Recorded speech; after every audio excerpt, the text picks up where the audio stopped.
3 lagi-lagi kita akan berhadapan dengan akhir bulan, akhir pekan, dan juga satu lagi adalah akhir kuartal ketiga kurang lebih yang tercatat sekarang.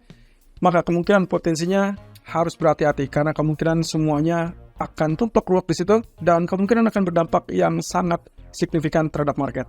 Tapi kita akan lihat apakah hal ini akan terjadi suatu skema ya di mana minggu depan juga kita akan berhadapan dengan non-farm payroll yang artinya kemungkinan semua sudah diantisipasi terlebih dulu dan kelihatannya dolar masih tetap euforianya adalah strong dollar. Apa betul seperti itu kan? Kita cek berikut ini.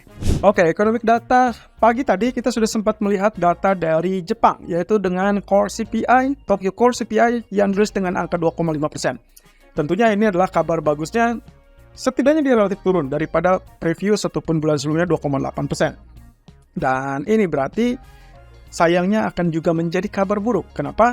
Karena salah satu catatan yang diberikan oleh Gubernur Katsuo Ueda yaitu kalau misalkan inflasinya lebih tinggi dan disertai dengan kenaikan upah, maka disitulah kemungkinan mereka akan memaksakan atau keluar dari negative rates yang selama ini yang kurang lebih sekitar 7 tahun sejak tahun 2016 berlaku di Jepang. Nah, sekarang masalahnya adalah kalau dengan hal tersebut kenapa USD Japanese-nya sulit untuk mengalami penurunan?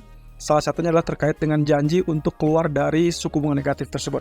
Nah, kalau misalkan terlihat dari seperti ini, maka kemungkinan hal tersebut buyar. Tapi, lagi-lagi, pernyataan-pernyataan dari para pejabat Kementerian Keuangan ataupun Bank Sentral itu akan diperhatikan oleh market, termasuk salah satunya adalah tentang kebijakan kapan mereka akan melakukan intervensi. Itu pun jika ada. Nah, satu sisi, data dari Inggris. Tadi kita sudah sempat lihat juga, untuk posisi dari business investment, kurang lebih dia memang naik ke 4,1%, which is good. Setidaknya untuk saat ini gambarannya adalah ekonomi di Inggris yang memang cenderung melambat. Tapi untuk investasi dan bisnis di sana kecenderungannya sedikit pulih atau sedikit mengalami kenaikan. Tapi masalahnya lagi adalah GDP. Kalau kita lihat di sini datanya 0,6% berbanding dengan ekspektasi 0,4%. Of course, itulah di atas ekspektasi dan harusnya juga pound sterling harusnya mengalami kenaikan dan sepertinya itu sesuai dengan gambaran yang tadi pagi kita berikan. Sementara kalau misalnya kita lihat bandingkan dengan previousnya 0,2%, itu juga yang membuat dia selamat. Nah, cuman masalahnya adalah kalau kita balik lagi ke kuartal, basis kuartal 0,2%, hanya naik tipis dari bulan sebelumnya 0,1%. Tapi lagi-lagi kebijakan BOE sudah diperkirakan kemungkinan mereka sudah katakanlah mungkin kenaikan terakhir yang terjadi kemarin dan mereka akan disoroti untuk pertemuan berikutnya. Tapi beberapa pihak meragukan apakah nantinya kenaikan berikutnya ataupun kenaikan tambahan jika ada, apakah itu mampu untuk mengangkat pound sterling apa tidak. Bahkan secara teknis, rebound yang terjadi hari ini mungkin saja bersifat sesaat. Apalagi nanti malam kita akan berhadapan dengan data ekonomi dari Amerika. Satu sisi teman-teman, Hang Seng mengalami rebound yang cukup tinggi. Bahkan hampir menyentuh level 18.000 kembali. Apa yang membuat dia naik? Salah satunya kalau kita lihat di sini tidak ada data ekonomi, which is good. Good news adalah dia tidak ada data sama sekali yang mengganggu kemungkinan potensi pergerakan. Yang kedua adalah pasar China yang ternyata mulai libur untuk Mid-Autumn Festival. Nah, ini akan berjalan selama kurang lebih 1 minggu ke depan. Artinya, selama tidak ada gonjang-ganjing dari data ekonomi China, kemungkinan Hang Seng akan relatif rebound, akan relatif gampang untuk mengalami rebound. Berbeda ketika misalkan data China tersebut muncul atau bahkan aktivitas dari pasar China cenderung aktif dan di situ akan tergerus dengan kekhawatiran terkait dengan ekonomi China tersebut. Jadi itulah yang kemungkinan menurut saya apa yang terjadi di Hang Seng pagi ini sampai sore ini dia cenderung mengalami rebound. Nah, satu sisi German retail sales dirilis dengan angka minus 1,2%. Hati-hati dengan potensi penurunan di euro, maka kemungkinan posisi tersebut akan mengancam dari apa yang sempat kita gambarkan ada rebound untuk hari ini. Nah, kemudian nanti sore kita akan berhadapan dengan data Jerman kembali, unemployment rate, tapi saya akan lebih fokus dengan data CPI dari zona Eropa. Kenapa? Hal ini akan menjadi pertimbangan bagi Christine Lagarde dan kawan-kawan dari ECB untuk menambahkan kenaikan suku bunga lanjutan atau memang mereka tetap fix tidak akan menaikkan lagi dan bahkan beberapa gambarannya mungkin sampai akhir tahun itu tidak ada kenaikan dari ECB. Nah, hal tersebutlah yang sebetulnya membuat indikasi bahwa dolar cenderung lebih kuat daripada euro maupun pound sterling karena dari antara ketiga bank sentral tersebut hanya Fed lah yang sampai saat ini masih confirm untuk melakukan kenaikan tambahan dan sisa 1 kali lagi untuk tahun 2023. dan itu diperkirakan akan dilakukan di bulan November, alias pertemuan mungkin kisaran 31 Oktober dan 1 November. Pengumumannya adalah 1 November. Satu sisi, ekonomi nanti malam akan tertuju pada core CPI atau core PCE lebih tepatnya dari Amerika. Jadi perhatikan data di situ, karena ini salah satu yang bisa mencerminkan apa yang akan dilakukan oleh Fed berikutnya, karena ini adalah figur inflasi yang disukai oleh Fed. Jadi perhatikan PCE inti dan juga PCE utama. Kalau misalkan datanya relatif lebih lemah, ini kemungkinan membuat Fed lebih yakin lagi dan bahkan bisa saja mendorong untuk kemungkinan mereka segera stop untuk kenaikan suku bunga. Tapi kalau ternyata core PCE-nya relatif lebih tinggi, maka itu yang akan membuat November sangat-sangat dipastikan akan menaikkan suku bunga. Bahkan kabarnya, kalau PCE ini mendorong kepada inflasi CPI juga mulai kenaikan di 2 minggu ke depan, maka kita akan dapatkan mungkin saja di pertemuan berikutnya Fed mempertimbangkan untuk melanjutkan siklus kenaikan suku bunga di tahun 2024. Dan itu yang membuat khawatir market. Oleh karenanya, dolar cenderung kuat dalam 1 minggu terakhir dan bahkan mungkin sampai nanti malam. Ini bisa terjadi kalau datanya ternyata relatif lebih kuat. Nah, di sisi lain, kita akan hadapan dengan Michigan Consumer Sentiment yang diperkirakan akan mengalami penurunan 67,7.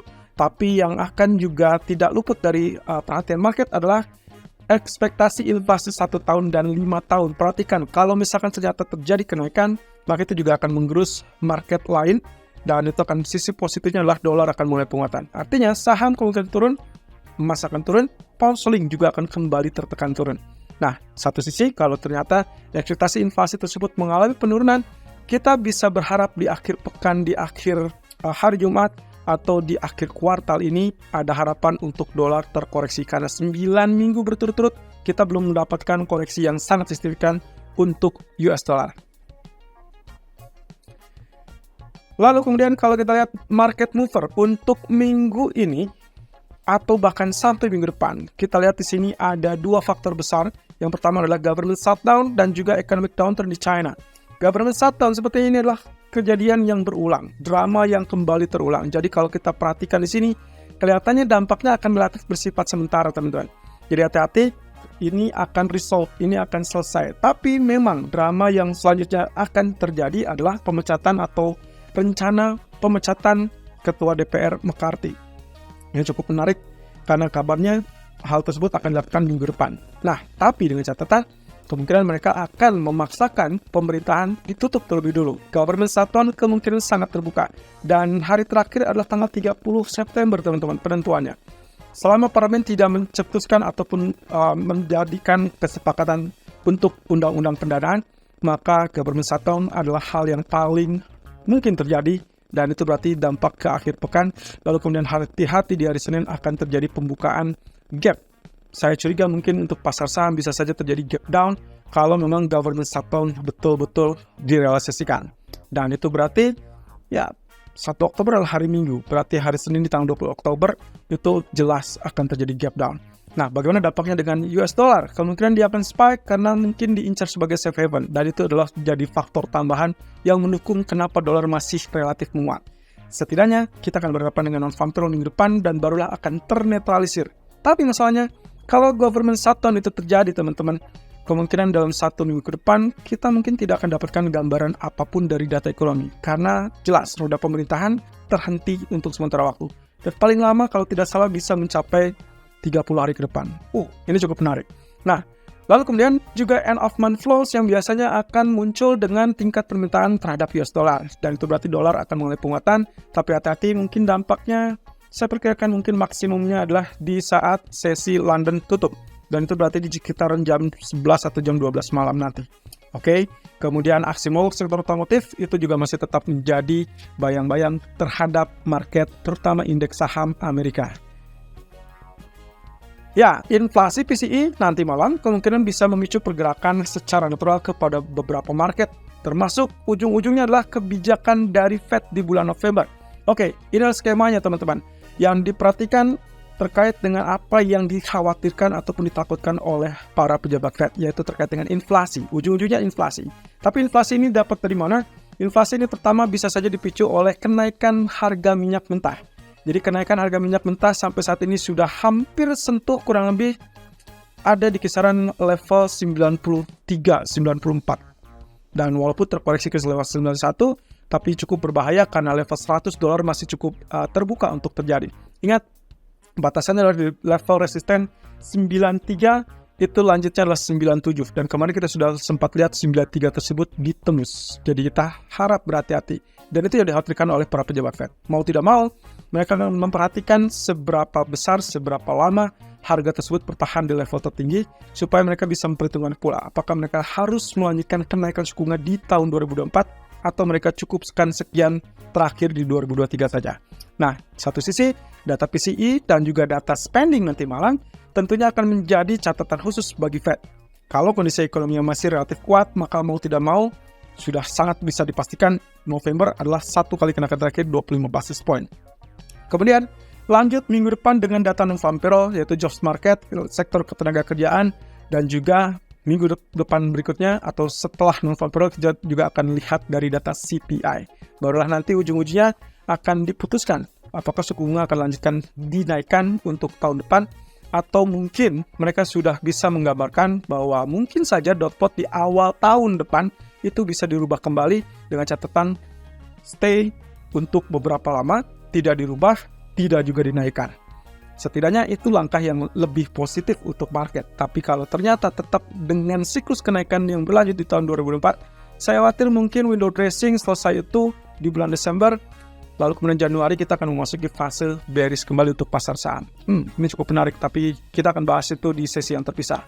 Ya, terkait dengan hal tersebut, kita juga memiliki hal penting lainnya, yaitu terkait dengan USD Japanese Yen. Apakah intervensi akan terwujud? Oke, perhatikan statement-statement yang sudah muncul dari Kementerian Keuangan Jepang. Ya, ini adalah salah satu contoh yang saya capture untuk Anda. Jadi perhatikan kalau keluar statement tersebut setiap ada di website apapun, maka itu adalah bentuknya intervensi verbal. Dan saya sudah pernah kabarkan, sudah pernah bahas, selama intervensi verbal tersebut dilakukan, maka kemungkinan posisinya dia hanya bersifat relatif sementara. Perkiraan saya mungkin 70-100 poin untuk penurunan USD Japanese Yen, tapi setelah itu dia akan didorong kembali oleh spekulan yang mencoba untuk menguji keseriusan para pembuat kebijakan Jepang, apakah mereka akan betul-betul mengintervensi atau membiarkannya. Sayangnya dalam pernyataan atau setiap pernyataan dari Suzuki, mereka tidak memiliki level tertentu untuk memicu mereka melakukan intervensi, jadi hati-hati.